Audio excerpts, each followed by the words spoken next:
Ons wonderlike Vader, wat 'n voorreg dat ons in U teenwoordigheid mag tree. Wat 'n voorreg dat ons so stil mag word, dat ons voor die aangesig kan verskyn en dat ons U kosbare woord mag open, dat ons daaruit kan lees en dat dit ons kan versterk, dat dit ons kan ondersteun en kan rig en dat ons lewens ook kan verander om werklik ook na U wil en U gelykenis gevorm te word. Om soos Yeshua te word, elke dag meer en meer, sodat U in ons lewens verheerlik kan word. Dankie dat ons dit mag vra in die wonderlike naam van Yeshua, ons Messia. Halleluja. Amen. Geliefdes, U kan gerus sit. Hartlike goeiemôre aan een en aan elkeen. Wat 'n lekkerte dat ons weer kan saamkuier.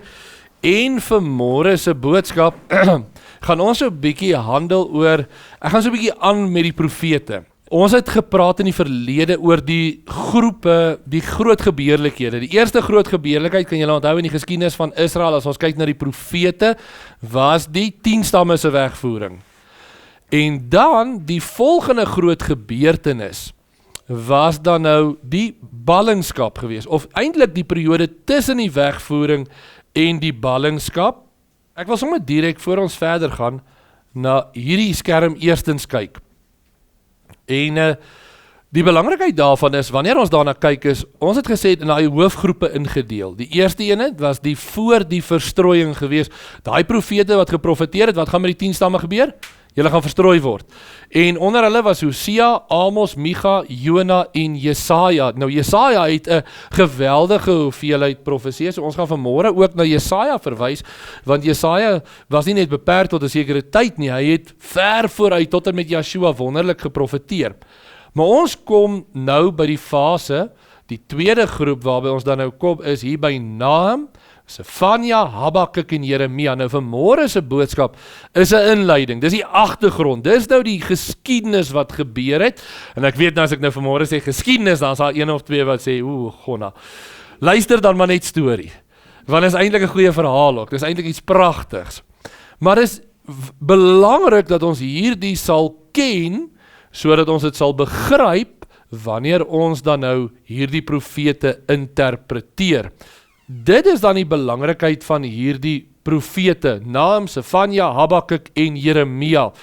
Ons gaan nou die inleiding, dit wat dan daarna voorlê, so hierdie profete is voor na die verstrooiing, voor die ballingskap. Hier begin ons dan nou met die eerste wegvoering. En ons gaan so bietjie in daai tyd ook handel, en dan is dit die ballingskap self, die terugkeer na die ballingskap, en dan die Nuwe Testament. So hierdie periode is tot en met die ballingskap, voor die ballingskap, maar julle gaan nou sien, hier gebeur 'n klomp dinge. Die 10 stamme is in verstrooiing, nou is ons in die land, ons is op pad na die ballingskap toe, Jeremia en hierdie profete is besig om te profeteer, hier kom 'n oordeel, hier kom 'n straf, hier kom 'n vernietiging, hoe reageer die volk, wat doen die volk, en dit is die agtergrond waarmee ons dan nou vanmôre besonderlik ook handel. Nou kom ons blaai nou na Jeremia 29 toe vir ons teksgedeelte.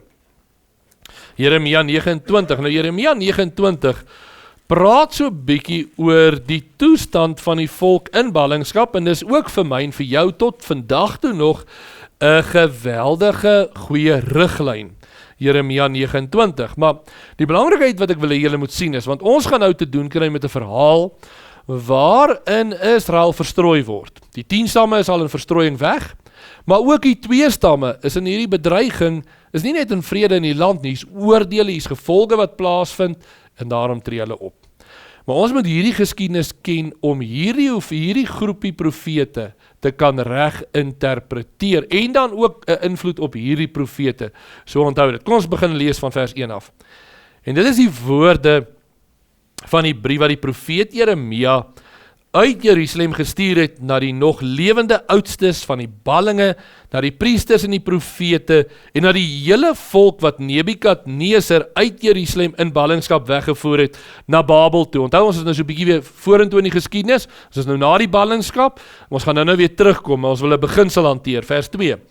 Na die uittog van die koning Jegonja, en die gebiedster en die hoofdienaar, die vorste van Juda en Jerusalem en die smede en die slotmakers uit Jerusalem, deur die bemiddeling van Eliase, die seun van Safan, en Gemaria, die seun van Hilkia, wat Sedekia, die koning van Juda, en Nebukadneser, die koning van Babel, na Babel gestuur het, naamlik, so sê Jahwe van die leerskare, die Elohim van Israel, aan al die ballinge, wat ek uit Jerusalem na balling en ballingskap weggevoer het.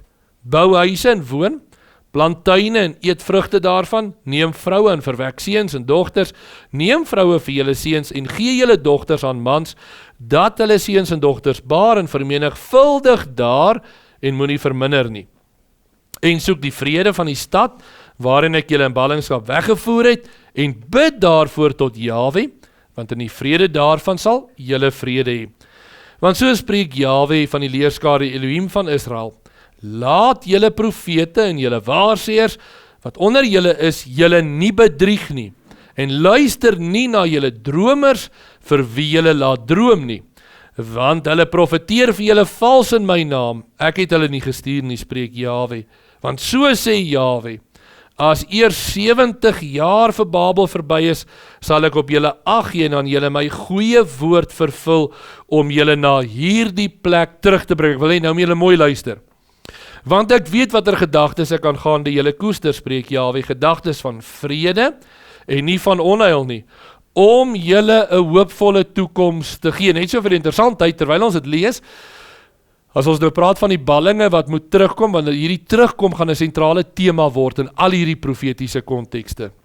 Die sentrale tema in hierdie periode, nou wil ek hê julle moet by my bly, is die terugkeer van die verstrooides, die terugkeer van die ballinge.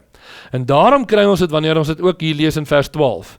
Dan sal julle my aanroep en heen gaan en tot my bid, en ek sal na julle luister, en julle sal my soek en vind as julle my vra met julle hele hart. En ek sal my deur julle laat vind, spreek Jahwe, en julle lot verander, en julle versamel uit al die nasies en uit al die plekke waarin ek julle verdryf het, spreek Jahwe, en ek sal julle terugbring na die plek waarvan ek julle in ballingskap weggevoer het. Hierdie is 'n sentrale tema. Nou moet julle onthou, ons is in 'n konteks. Ons is in hierdie geskiedenis. Hierdie deel is Assirië toe. Hierdie deel is ook rondom Judea in verstrooiing wat ons nou gaan hanteer, en ook later dan nou die ballingskap wat hier gebeur. Nou wat belangrik is. Ons gedeelte hier met hierdie profete begin by 'n koning met die naam van koning Josia. Almal van julle kan onthou, koning Josia was 'n besonderse koning. Hiskia was 'n koning wat Jahwe gedien het. Hiskia se seun Manasse, goddeloos of gelowig? Goddeloos. Aan die einde van sy lewe kom hy tot bekering, ja, maar sy lewe was goddeloos. En hy begin hierdie aanbidding van afgode tot die ekstreme formaat. Selfs nadat hy bekering is en teruggekeer het tot Juda, kon hy nie daai geweldige aanbidding van die afgode weer vernietig nie. Sy seun Amon word na hom koning, goddeloses kan kom. En is in hierdie stadium wanneer Josia dan koning word. Sy pa sterf vroeg, Amon, en Josia word koning. Kan julle onthou, oud was hy? 8 jaar oud. 8 jaar oud is hy koning, en almal van julle wat 16 is, kan julle onthou wanneer het hy Jahwe met alle ywer beginne dien, toe hy 16 is. En ons lees dan, toe hy 20 is, begin hy om doelbewus al die afgode af te breek. Al die heilige boomstaan, alles wat sy pa en sy oupa gedoen het, begin hy dan om totaal te vernietig. Wonderlike werk wat hy doen. En daai woorde kan julle onthou, nou wil ek gou daai grysstof toets, kan julle onthou, watter koning moes gehoor het, 'n koning staan op 'n altaar, en daar kom 'n profeet, en die profeet uit Juda uit sê vir hom, op hierdie altaar, wie is die koning wat daar staan? Kan julle onthou? Klink bekend. Iewers in die Bybel het ons gelees van hom, Jerobeam. Jerobeam staan op die altaar, wat hy wil die offer bring. En hier staan hy op die altaar, en hier kom hierdie profeet aan. Wat mag die profeet nie in die land gedoen het nie? Hy mag niks geëet het nie. Hy moes net in die land ingekom het, hy mag niks geëet het nie, en hy kom daar en hy sê, en hy sien vir Jerobeam op die altaar, en hy spreek hom aan, in 1 Konings 13 vers 2, altaar, op jou sal daar sal 'n seun gebore word. en is eintlik baie kosbaar. 350 jaar voor die tyd word het geprofeteer. Daar sal 'n seun gebore word, met die naam Josia. En hy sal op jou, sal hy al hierdie afgodspriesters, sal hy slag, en hy beendere sal hy op jou verbrand. En toe sê hy, as teken daarvan, sal die as wat op hierdie altaar nou is, op die grond val, en die altaar skeer in twee, en die as val op die grond, om te bevestig dat dit waar gaan word. 350 jaar later, word 'n seun koning met die naam van koning Josia, en hy begin met hierdie hervorming, en dis heel waarskynlik 'n leidraad, nie vir volgende naweek nie, want volgende naweek is ons by die kamp daar in die Weskaap, maar die naweek daarna, as ons die profeet Sefanja gaan hanteer, heel waarskynlik, wanneer Josia 20 is, begin Sefanja te profeteer, en daar's daai initiële 2 hoofstukke van Sefanja, wat hy profeteer, wat Josia dryf, om al hierdie afgode te vernietig en te verbrand, en die woord sê te verguis, dat daar niks daarvan oorbly nie. En Josia as koning, en soos geprofeteer doen hy hierdie wonderlike werk, al die afgodsbeelde vernietig hy stel die hoëpriester Hilkia aan, kan julle onthou om die tempel te gaan herbou, en wat kry Hilkia in die tempel? Die wet van Jahwe, en die wet word opnuut uitgebring. Dis erg nie, kan julle onthou, Hiskia het die wet van Jahwe gelees, Hiskia het hierdie Pasga gehou, Hiskia het die tempel herstel en alles, 2 konings later, met Manasse en Amon, en die tempel is toegesluit, daar gebeur amper niks nie, die wet is verlore, dat Hilkia opnuut die wet kry, en hy bring dit na die koning toe, en die koning lees die wet, Josia, en hy lees dit vir die volk, en die hele volk sluit 'n verbond met Jahwe, 2 Kronieke 34, dat hulle Jahwe sal dien. Wonderlike werk van Josia, en sy lewe lank doen hy hierdie wonderlike werk. Goed, nou, onthou, wat is die toestand? 10 stamme, hulle is in verstrooiing. Die 2 stamme is in die beloofde land, hulle is nog in Juda. Daar was, weens die bedreiging vroeër van die Assiriërs, was daar 'n hoeveelheid van die Judeërs, wat toe reeds afgevlug het Egipte toe. Hou dit net in gedagte, maar is 'n kleiner groepie. Goed, op hierdie stadium, Josia as koning. Daar's wêreldpolitiek aan die gang. Nou is dit net gou om ons te oriënteer in terme van tyd, loer gou op die kaart.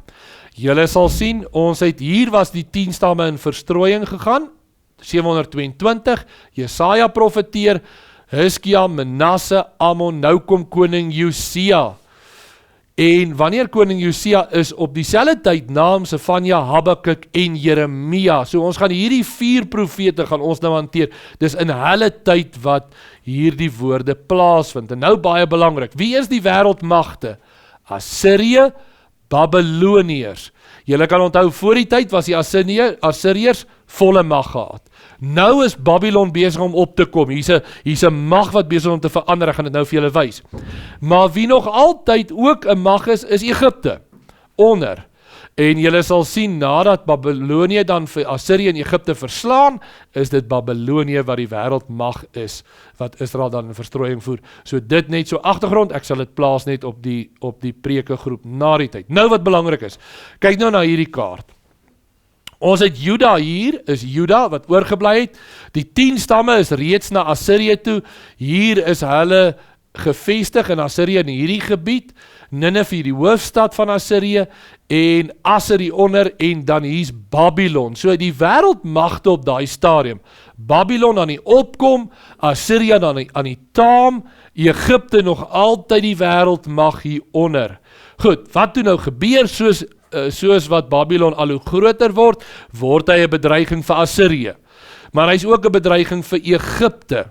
Nou, hou nou in gedagte. Nou, Farao Nego trek dan nou hier uit met sy leermag, en hy trek en hy is op pad. En dis belangrik dat ons hierdie wêreldgebeure ken. Hy is op pad, Farao Nego, om hier by Karkemis gaan die slag plaasvind. Nou, Farao Nego is op pad soontoe, boontoe, na Karkemis toe, vir 'n oorlog waar hy en Assirië saam teen Babylon beklei. Dis nou vir absolute heerskappy.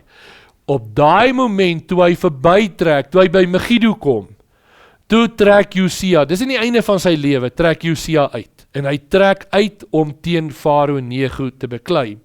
En Vader Jahwe praat met Josia deur Farao Nego. En hy sê vir Josia, hierdie is nie jou oorlog nie. Moenie uitkom nie, moenie na my uitkom beklei nie. Julle kan, bly gou saam met my daarna 2 Kronieke 35 toe, dan kan julle dit daar hou, want dis die geskiedenis waar ons nou trek. Jahwe spreek deur Farao en Neko en hy sê van, maar moenie uittrek nie, moenie met my oorlog maak, my beklei is nie met jou nie, my beklei is daar bo, met Babylon. Vers 21. 2 Kronieke 35 vers 21.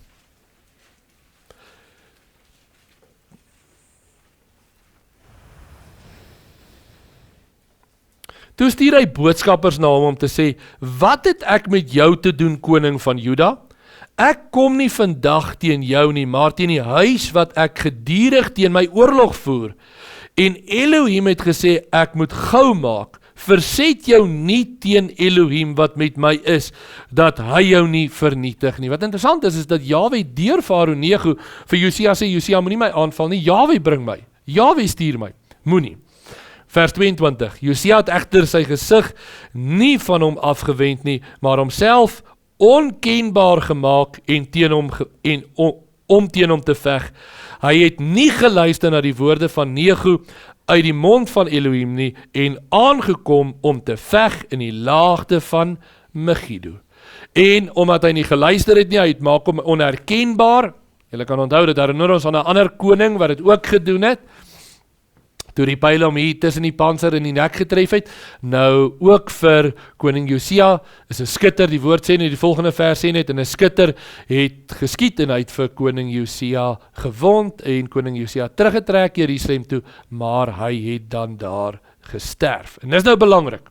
So, hier by Megiddo word Josia sterf hy dan, omdat hy op die laaste nie geluister het na die woord van Jahwe nie, en Neko trek verder tot by Karkemis. Hier by Karkemis vorm hierdie geweldige slag, waarin Egipte en Assirië verslaan word deur Babylon. Hou dit nou in gedagte. So Neko verloor, Farao Neko verloor. Nou is hy op pad terug. Maar op pad terug is hy nou nie baie opgewonde nie, want hy het nou net pak slaag gekry. So wat doen hy op die pad terug? Hy gaan by Israel aan, by Juda aan. En in die tussentyd het die seun van Josia met die naam van Joahas koning geword. Hy was so 3 maande koning. En hy vat toe vir Joahas saam Egipte toe. Toe hy aftrek en hy vat vir Joahas saam en hy maak dan in sy plek vir Eljakim, sy broer, maak hy dan koning.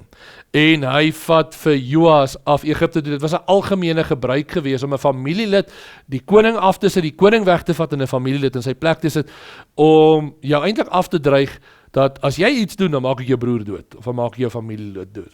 En so neem hy dan nou vir Joas en verskeie ander persone af hier na Egipte toe. Goed, nou in die tussentyd, wie is die wêreldmag? Wie is besig om op te kom? Babylon. Want Babylon het by Karkemis gewen.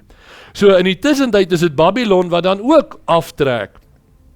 In die tyd van Eljakim trek hy dan af en hy kom en hy neem vir Eljakim gevangenis, hy slaan hom in koperkettings en hy, onthou Eljakim was mos nou die een wat Neko koning gemaak het. Ekskuus nou vir die tegniese deel, julle, luister maar net en bære dit iewers, maar is nie doodsake nie. Maar wat belangrik is, wanneer hy hom dan klaar gevangen is, dan vat hy vir Eljakim, vat hy dan Babylon toe, en hy stel in sy plek, stel hy vir Jojagin aan. Maar kort daarna, kom hy weer terug, en hy vat weer vir Jojagin ook weg, en hy maak vir Sedekia koning. En dis nou wat belangrik is. Nou kom ons by die belangrike deel uit. Sedekia het 11 jaar geregeer. Op hierdie stadium is Babylon die wêreldmag, Egipte is 'n mag hieronder, en hier is spanning tussen hierdie twee. Nou Israel lê in die middel, Juda lê in die middel, en Sedekia is koning. Sedekia is op daai stadium, is hy loyaal aan die begin teenoor Babylon, want Babylon is die oppermag, maar na 11 jaar rebelleer hy teen Babylon. Egipte, julle sal sien, een van die sentrale temas in die profete is, moenie op Egipte vertrou nie.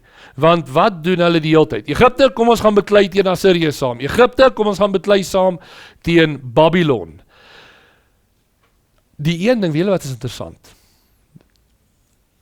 Geskiedenisskrywers skryf dat die Israelse politieke bedrywighede, as ons dit nou kan sê, hoe hulle nou wêreldpolitiek was totaal absurd. Maar weet julle wat is interessant? Hulle het altyd die verkeerde span ondersteun. Hoekom? Omdat hulle nie op Jahwe vertrou het nie. Beskik Jahwe, dat maak nie saak wie Israel op vertrou nie, is die verkeerde ouens. Iewers gaan hulle pak slaag kry. En so is dit dieselfde. Sedekia span saam met Egipte en vele ander rondom hom, wat ons later mee te doen gaan kry, die volke rondom, teen Babylon, net om dat koning Nebukadneser aftrek en hom kon verslaan in Israel. En wanneer hy hom dan kon verslaan in Israel, dan neem hy, julle kan onthou wat gebeur met Sedekia. Sedekia vlug en sy seuns word voor hom geslag en sy oë word uitgesteek en hy word na Babylon toe geneem. En 'n geweldige hartseer verhaal. En Nebukadneser maak dan nou 'n koning met die naam van Gedalja, maak hy dan nou koning in daai stadium. Nou kom die belangrike deel. Daar was persone met die naam van Ismael uit die koninklike familie uit, wat toe vir Gedalja doodgemaak het. En as gevolg daarvan was hulle vreesbevange, want onthou wie het vir Gedalja koning gemaak? Nebukadneser. So waarvoor is hulle bang? Hulle het nou die gesant van die koning doodgemaak, en nou gebeur daar 'n baie belangrike gebeurtenis, waaraan die profete vir ons besonderlik aandag gee. En dit is dat die volk soos een man besluit, omdat Gedalja nou dood is, waantoe vlug ons? Want nou Nebukadneser gaan ons aanval, waantoe vlug ons? Egipte toe. Hulle gaan na Jeremia toe, die profeet. Jeremia, gaan raadpleeg asseblief vir ons vir Jahwe. Wat moet ons doen? Moet ons trek, moet ons bly? Wat sê Jahwe? As julle bly, sal julle lewe. As julle, amper wil ek sê gly, as julle trek, gaan julle sterf. Die volk sê vir Jeremia, Jeremia gaan vra vir Jahwe, en as jy terugkom, ons sal doen dit wat jy sê. En Jeremia gaan en Jahwe sê, as julle bly, leef julle, as julle gaan, sterf julle. Wat doen die volk? Hulle trek. En die volk besluit as een man om te trek. Kom ons lees gou net daar, 2 Konings 25. 2 Konings 25. En hierdie is baie belangrik, ek wil hê, elkeen moet dit, asseblief, dis die einde van Konings, en ook die einde van Kronieke gaan ons nou lees. 2 Konings 25 vers 26 is belangrik. Toe het die hele volk, klein en groot, hulle gereed gemaak, saam met die owerstes van die volk, en na Egipte gegaan, want hulle was bevrees vir die Galdeërs. So hierdie hele volk, wat doen hulle? Maak hulle gereed, waartoe gaan hulle? Egipte toe. Nou gaan ons na Jeremia 43 toe, want is die ooreenstemmende gedeeltes. Jeremia 43.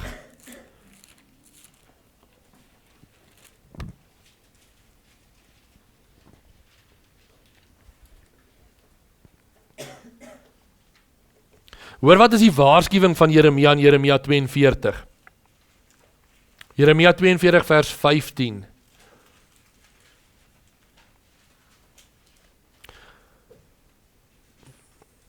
Daarom hoor dan nou die woorde van Jahwe oor oorblyfsel van Juda. So sê Jahwe van die leerskare, die Elohim van Israel, as julle werklik julle aangesig rig om na Egipte te trek en weggaan om daar as vreemdelinge te vertoef, dan sal die swaard waar julle voor vrees, julle daar in Egipte inhaal, en die honger waar julle voor bang is, sal daar in Egipte kort agter julle aankom, en julle sal daar sterwe. Ja, al die manne wat hulle aangesig gerig het om na Egipte te trek, om daar as vreemdelinge te vertoef, sal sterwe deur die swaard en die hongersnood en die pes, en daar sal vir niemand wees wat vry raak, of ontvlug van die onheil wat ek oor hulle bring nie. Jahwe waarsku hulle. Hy sê, almal van julle wat gaan trek, wat gaan julle doen? Julle gaan sterf deur die swaard, deur die pes, deur die hongersnood. Na hierdie waarskuwing, wat sê die volk? Kom ons trek. Dis ongelooflik. En daar trek die volk, soos een man trek hulle dan nou af, en ons lees dan nou, en net vir interessantheid, wie het hulle gewaarsku, hulle mag nie trek nie? Jeremia, en wie vat hulle saam? Vir Jeremia. Jeremia het nie 'n keuse nie, Jeremia, jy gaan saam Egipte toe. En Jeremia het later in Egipte gesterf. Hy moes saam met die volk gaan, al was hy opstandig daarteen en gesê, julle moet nie trek nie. En is 'n groot deel van die volk, die ballinge of daai deel wat oorgebly het in Jerusalem, daai kontingent, trek dan nou af hier na Egipte toe. Nou kom ons lees Jeremia 43 vers 7. En hulle het na Egipte land getrek, want hulle het nie geluister na die stem van Jahwe nie, en hulle het tot by Tagpanes gekom. Ek gaan nou meer sê daaroor. En nou lees ons vers 8. Toe het die woord van Jahwe tot Jeremia gekom, net vir interessantheid, hulle trek af, nou trek hulle uit Juda uit, nou vlug hulle vir die koning van Babylon, is interessant, en nou kop, né? Vlug hulle hier uit, en hulle gaan vestig hulle daar by Tagpanes, is min of meer in hierdie gebied. Gaan vestig hulle. En weet julle wat is interessant, daar's 'n troon, paleis van die koning Nego, van Farao. En Jahwe sê vir Jeremia, kan julle dit onthou, wat moet hy daar voor die paleis doen? Hy moet 'n gat grawe en hy moet groot klippe vat en hy moet dit daar gaan begrawe. Hoekom? Want koning Nebukadneser sal aftrek tot in Egipte en daai klippe wat daar voor die paleis lê, begrawe, hy gaan sy mat daaroor uitsprei en sy troon sal bo op hy klippe neergesit word. Want maak nie saak hoe julle vlug nie, ek stuur Nebukadneser agter julle aan. En nou gaan julle nie behoue bly nie, julle sal sterf. Kom ons lees al vers 8. Toe het die woord van Jahwe tot Jeremia gekom in Tagpanes en gesê, neem groot klippe in jou hand en begrawe hulle in 'n klei in 'n vierkant wat by die ingang van Farao se paleis in Tagpanes is, voor die oë van die Judeese manne. En sê vir hulle, so spreek Jahwe van die leerskare, die Elohim van Israel, kyk, ek stuur en laat my knegt Nebukadneser, die koning van Babel, haal, en ek sal sy troon neersit bo op hierdie klippe wat ek begrawe het, en hy sal sy pragtapijt daaroor uitspan. Julle is ongelooflik, is eintlik wonderlik. Hoe Jahwe sê, maak nie saak waantoe julle vlug nie. Ek stuur Nebukadneser, hy gaan julle oordeel. En ons lees dan nou verder, lees ons dan dat hy vir hulle baie duidelik sê, lees daar vers 11, en hy sal kom in Egipte land verower, wie vir die pes bestem is vir die pes, en wie vir die gevangenskap vir die gevangenskap, en wie vir die swaard, en ek sal vuur aansteek in die huise van die gode van Egipte, en hy sal hulle verbrand, en hulle as gevangenes wegvoer, en hy sal omwikkel in die land van Egipte, soos 'n herder kom wikkel in die kleed, en hy sal daarvandaan in vrede wegtrek. Egipte sal geoordeel word en julle sal geoordeel word in Egipte. Nou moet julle kop hou. So, daai klomp wat agtergebly het, uit Israel uit, vlug dan nou af, Egipte toe, hulle vestig hulle daar, maar Jahwe sê, julle sal nie veilig daar woon nie, ek sal julle daar ook kom, met die pes en die swaard en die hongersnood sal ek julle oordeel. Maar wat bly altyd oor? 'n oorblyfsel. En dit is die sentrale deel wat reg deurloop, en ek wil hê julle moet nou saam met my dit lees, hoofstuk 44 vers 11. Daarom so sê Jahwe van die leerskare, die Elohim van Israel, kyk, ek rig my aangesig teen julle ten kwade, om die hele Juda uit te roei, en ek sal die oorblyfsel van Juda wegneem, wat hulle aangesig gerig het, om na Egipte te trek, om daar as vreemdelinge te vertoef, en hulle sal almal in Egipte omkom, kan julle onthou, soos wat klink dit? Soos almal in die woestyn, weens hulle ongehoorsaamheid, en hulle sal almal in Egipte omkom, deur die swaard sal hulle val, deur die hongersnood sal hulle verteer word, groot sowel as klein, deur die swaard en die hongersnood sal hulle sterwe, en hulle sal 'n voorwerp van verwensing, van verbasing en van vervloeking en smaad word. En ek sal besoeking doen oor die wat in Egipte woon, soos ek besoeking gedoen het oor Jerusalem, deur die swaard en die hongersnood en die pes, sodat daar geen een sal wees wat ontvlug of vry raak vir die oorblyfsel van Juda wat in Egipte land gekom het, om daar as vreemdelinge te vertoef nie, dat hulle kan teruggaan in die land Juda, waar hulle siel na verlang het om terug te gaan, om daar te woon, want hulle sal nie teruggaan behalwe enkele vlugtelinge nie. Nou wil ek julle moet kop hou. Wie gaan terugkeer? 'n klein deeltjie, 'n geringe volkie, bitter min, gaan terugkeer. Hoofstuk 44 vers 26.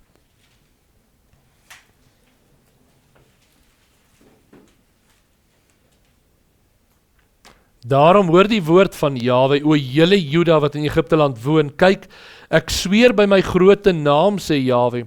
En net voordat ek lees, wil ek toch vir julle dit duidelik maak, daar was 'n groot gemeenskap later in Egipte gewees, in so mate dat in die 5de eeu voor Yeshua, dat daar 'n tempel gebou is, dat daar, julle sal later, ons gaan dalk nou gaan ek het lees vir ons, dat die woord sê, daar sal in Egipte, sal daar vir Jahwe altare gebou word. Die gemeenskap van Israeliete, Juda, wat daaronder gevestig is, het 'n tempel gebou, het 'n altare gebou, in so mate dat toe die tempel op 'n stadium vernietig is, het hulle kontak gehad, met onthou, want 70 jaar na die ballingskap, keer die ballinge uit Babylon terug na Judea toe, is almal by my. Dat hulle vir daai ballinge, wat later teruggekom het, skryf om hulle te help, om hulle tempel te herbou. Maar besonderlik met die terugkeer van Esra en Nehemia, wanneer die ware aanbidding van Jahwe herstel word, is die belangrikheid, waar mag die tempel wees? Mag daar 'n tempel oralster wees? Waar moet die tempel wees? In Jerusalem, en dan sien ons dat die kontak tussen die groep in Egipte en die groep in Judea dan nou stelselmatig afwater, maar dan daai belofte van daai oorblyfseltjie van daai wat afgetrek het, wat nog oorleef het, wat Jahwe soek sal, terugkeer, wat kosbaar is. Goed, dan kom ons lees net eers verder, vers 26.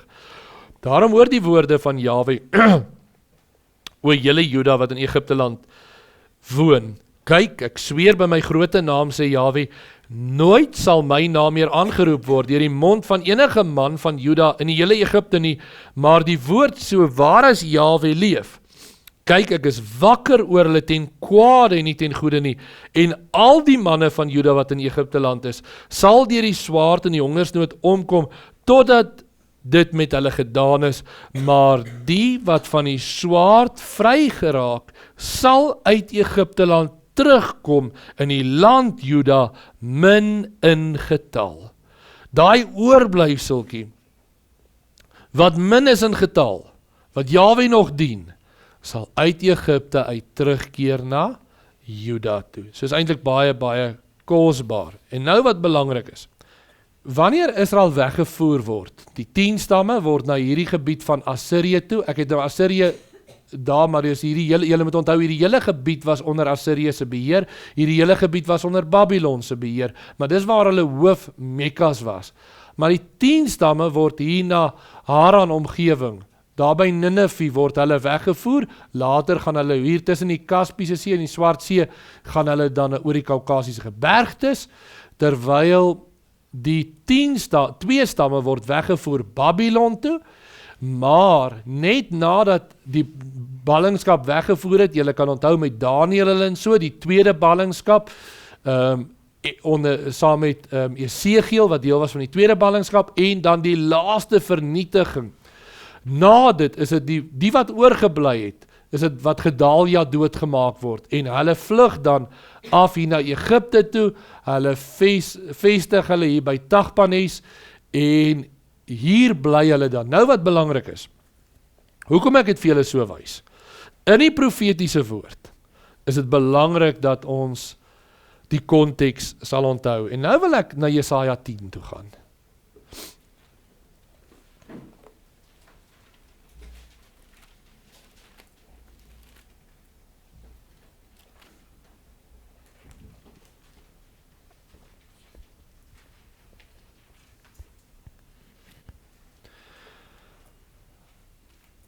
So die konteks waarmee ons werk, is dat ons sit dan nou in hierdie tydperk met Israeliete, hierdie kant, Assirië, Babylon, daai deel.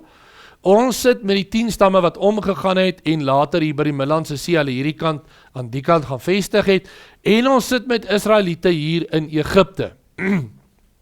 Ek praat nou van 10 stamme gewys, van Juda. Hoor nou baie mooi, en ek dink dis belangrik, en ek wil hê elkeen moet oplet. Wanneer ek en jy dan die profetiese woorde lees, is dit belangrik om die konteks te onthou. Kom ons lees nou Jesaja 11, of voordat julle lees, kyk eers vir my. Ons sien hier die verstrooiing en trekke van Israel, maar wat is die belofte? Die terugkeer. Die belofte van 'n oorblyfseltjie wat gaan terugkeer. wanneer die basuin opgehef gaan word. Wie is daai belofte in wie almal van hulle gaan terugkeer? Yeshua self. Jesaja 10 vers 20.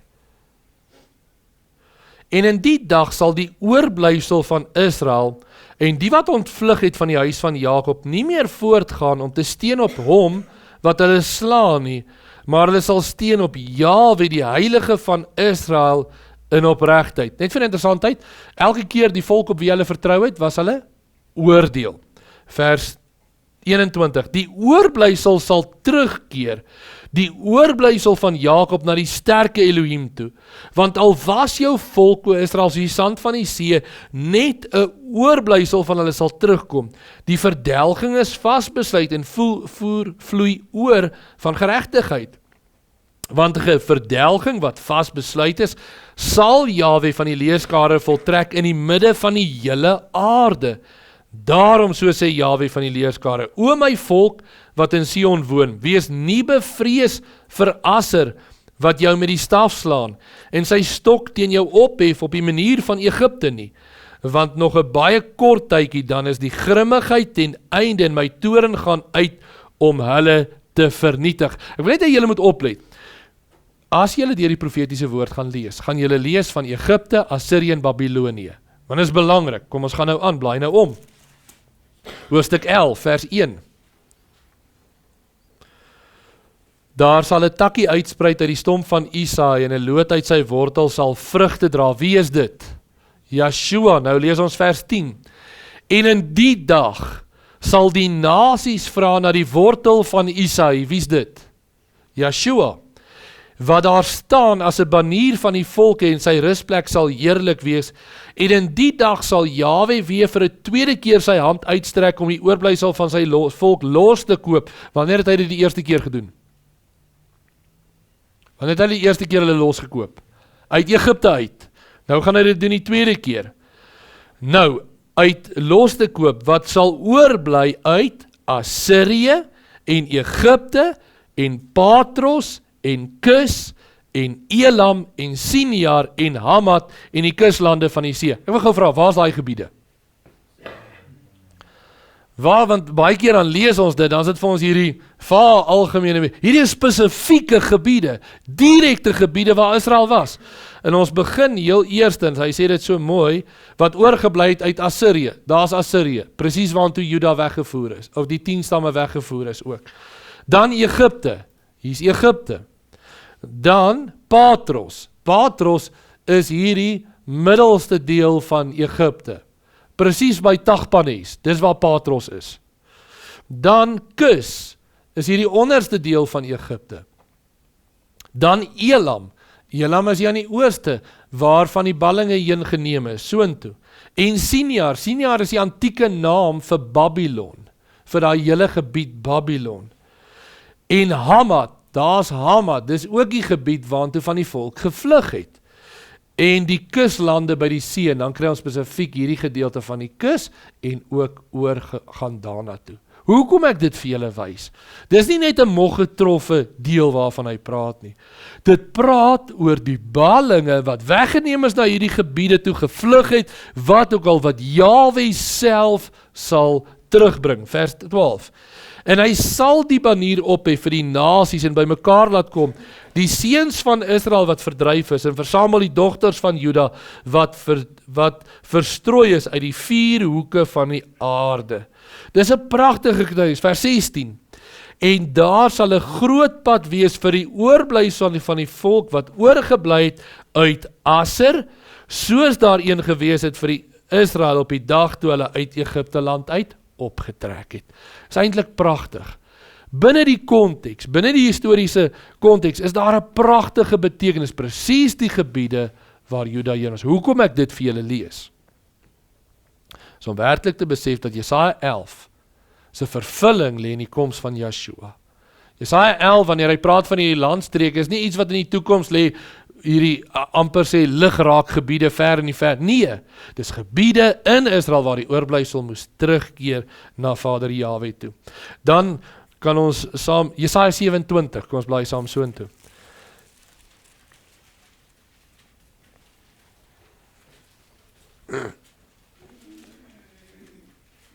En dan verstaan julle hoekom hierdie profetiese woorde dit sê.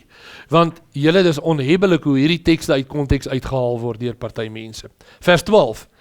En in die dag sal Jahwe vrugte afslaan van die stroom van die Efraat af, tot by die spruit van Egipte, en julle sal ingesamel word, een vir een, o kinders van Israel. In die dag sal daar met 'n groot basuin geblaas word, dan sal kom die wat verlore is in die land van Asser, en die wat verdryf is in Egipte land, en hulle sal Jahwe aanbid op die heilige berg in Jerusalem. Hierdie uit Egipte uit, hierdie uit Assirië uit, sal terugkeer om in die land Jahwe te aanbid, waarvan hy beeld afsluit van Yeshua. Jesaja 19. Jesaja 19.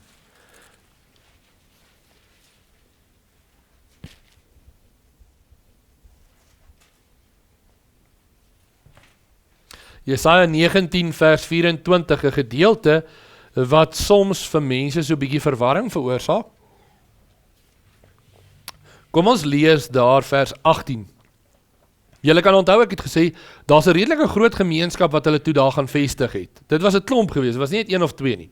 Lees daar vers 18. In die dag sal daar 5 stede in Egipte wees, wat die taal van die Kanaan spreek, en by Jahwe van die leerskare sweer. Een sal genoem word stad van verwoesting. In die dag sal daar 'n altaar wees vir Jahwe binne in Egipte land, en 'n gedenksteen vir Jahwe by die grens. En dit was so, daar was, soos ek vir julle sê, daar was 'n tempel, daar was 'n altaar waar daar geoffer is by. En dit sal wees 'n teken en 'n getuienis van Jahwe van die leerskare in Egipte land, as hulle Jahwe aanroep vanweë die verdrukkers, sal hy aan hulle 'n redder stuur en 'n stryder wat hulle sal verlos. En Jahwe sal hom, wie's daai verlosser? Yeshua. En Jahwe sal hom aan die Egiptenaars bekend maak, en die Egiptenaars sal Jahwe ken in die dag, en hulle sal hom dien met slagoffer en spysoffer en geloftes doen aan Jahwe en dit betaal. Wat interessant is, die spesifieke vermelding in die geskiedenisbronne, hoe daar geoffer is en al hierdie dinge gedoen is in Egipte, in Israel, Juda. Vers 22. En Jahwe sal die Egiptenaars slaan en genees, en hulle sal hulle tot Jahwe bekeer, en hy sal hulle verhoor en hulle genees. In die dag sal daar 'n groot pad wees van Egipte na Assirië, en Assirië sal in Egipte kom, en die Egiptenaars in Assirië, en Egipte sal saam met Assirië Jahwe dien. In die dag sal Israel die derde wees, naas Egipte en Assirië, 'n seën in die midde van die aarde, omdat Jahwe van die leerskare hom geseën het met die woorde: geseënd is my volk Egipte, en my maaksel Assirië, en my erfdeel Israel. Maak dit sin? Pragtig wanneer ons weet wat het gebeur. Dan verstaan ons maar hoekom hy sê Assirië en Egipte, want dit was waar Israel dan nou was. Nou, hierdie selfde gedagte is wat ons dan nou ook na die profete gaan kyk. Hierdie volgende profete, wanneer ons na Sefanja kyk, moet jy hierdie agtergrond onthou. Wanneer ons na Naam kyk, moet jy dit onthou, want dit is baie belangrik. Net vir die interessantheid, juis oor hierdie volke wat rondom Israel was. As ons nou by Sefanja gaan kom, dan gaan ons sien, maar dit is nou oor 2 weke, Sefanja 1 en Sefanja 2, handel oor hierdie oordeel oor die nasies, die Filistyne, die Moabiete en die Ammoniete, Kus en Assirië. Nou wat interessant is, dis presies hierdie volke in die noorde, want onthou, hulle het nie deur die woestyn gegaan nie, hulle het van bo af gekom, Assirië aan die noorde kant, Ammon, Moab aan die ooste kant, aan die weste kant die Filistyne daar op die kusvlakte, en aan die suide kant Kus. Hier aan die suide kant van Egipte was Kus, soos ons later vroeër in hierso was Kus aan die suide kant van Egipte. Hierdie oordele is vir al die volke, Sefanja kondig hierdie oordele aan, en dan kondig hy 'n pragtige profesie aan van 'n oorblysel wat van waar af sal kom, maar dit oor 2 weke. Eers vir vanaand, eers vir vanmôre. Die belangrikheid van Jahwe se getrouheid, en ek wil gou hier, dis vir ons nodig, om die geskiedenis te ken, en ek weet, daar's van julle wie se wiele pap raak, as dit so baie geskiedenis is, maar, vir ons om die profetiese woord te kan interpreteer en reg te kan sny. En ek wil asseblief klem lê daarop. Ons praat baie keer en ons veroordeel persone wat die woord van Jahwe misbruik vir hulle eie doel. Ons moet waak om dieselfde te doen. Ons moet regtig met, soos die gemeente in Berea, Jahwe se woord ondersoek om te sê, wat het Jahwe gesê? Nie wat wil ons sê moet Jahwe sê nie. En hierdie gedeelte waar ons nou kom by hierdie volgende profete wat nou voorlê, is hierdie gedeelte van waar 'n baie onseker tyd in Israel. Maar in hierdie onsekerheid, hierdie geweldige oordele, want selfs al het Josia Jahwe gedien, hef Jahwe nie die oordeel op nie. Jahwe sê die oordeel wees Manasse, wees Ammon en die sonde voor die tyd. Ons het al in die verlede gepraat oor die vertraagde oordeel van Jahwe. Jahwe straf nie net die volk direk en wis hulle uit nie. Hy sê daar kom 'n oordeel, en omdat Josia Jahwe dien, word die oordeel nie het weggevat nie. Daai oordeel moet kom. Die Babyloniërs moet kom en het moet Juda vernietig. Maar ook in dit is daar altyd Jahwe se genade vir daardie deel wat agtergebly het. En Jahwe sê as julle bly, sê julle lewe, maar as julle ongehoorsaam is en julle gaan vertrou op Egipte, dan gaan julle sterf. En die volk wat terug gaan na Egipte nie, maar weet julle wat is die genade? Selfs daar in Egipte is daar daai genade. Daar sal 'n oorblyfsel, al is daar 'n klein deeltjie, sal weer terugkom. Soos die ballinge wat uit Babylon uit terugkeer, sal daar ook uit Egipte uit 'n klein deeltjie wees wat hulle uit terugkeer. Wat wonderlik is. En dit word die hele tema. Die gedagte van die oorblyfsel. Die gedagte van die teenswoordige tyd.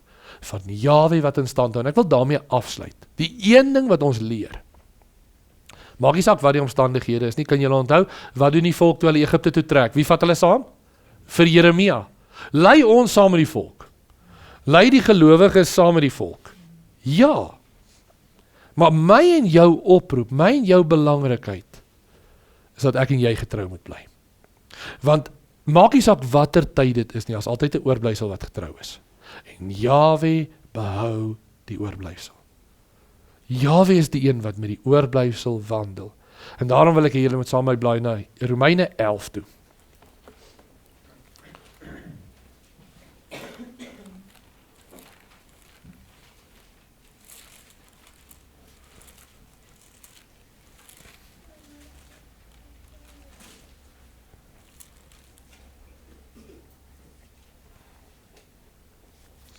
Elke geslag kom amper by 'n punt waar hulle kan vra. In Hoofstuk 11 vers 1, ek vra dan, het Jahwe miskien sy volk verstoot? Nee, stellig nie. Want ek is ook 'n Israeliet, uit die nageslag van Abraham, van die stam van Benjamin.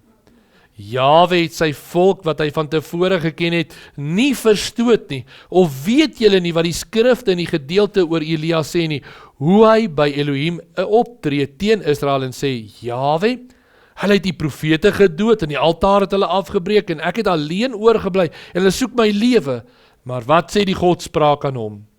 Ek het vir myself 7000 manne laat oorbly wat die knie voor Baal nie gebuig het nie. Net so is daar dan ook in die teenswoordige tyd 'n oorblyfsel ooreenkomstig die verkiesing van die genade. Laat ek en jy dan ook in ons eie tyd getrou wees. Nie toelaat om deel te raak, want wat het Israel gedoen wanneer hulle dikwels, wanneer hulle so weggeneem was, vreemde gode gaan aanbid. En dan oordeel Jahwe hulle geweldig. Laat ek en jy getrou wees.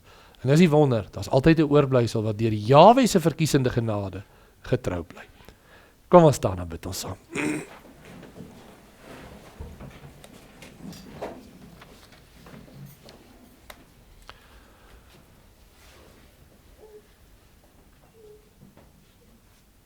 Ons wonderlike Vader,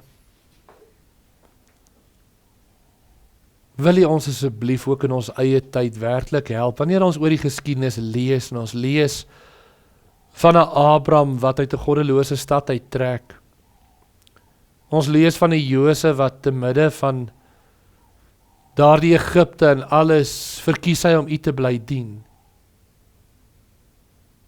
Vader Jahwe, ons dink aan 'n Elia. Ons dink aan elkeen van hulle wat werklik in waarheid U gedien het, elkeen van daardie profete. Hoeveel gelowiges ook in die Nuwe Testament, selfs ten koste van hulle lewe. Dan word ons klein en ons vra, Vader, help ons, dat ons werklik een waarheid sal dien. En ons wil spesiaal vra dat U ook die woord aan ons sal breek, sodat ons gevorm sal word, dat ons getemper sal word, gelouter sal word, om Vader Jahwe meer en meer insig en wysheid ook in die woord te verkry, en ook te groei in die beeld van Yeshua. Dankie dat ons dit mag vra, in die wonderlike naam van ons verlosser Yeshua, ons Messia. Amen. Kom ons ontvang die seën van ons Vader.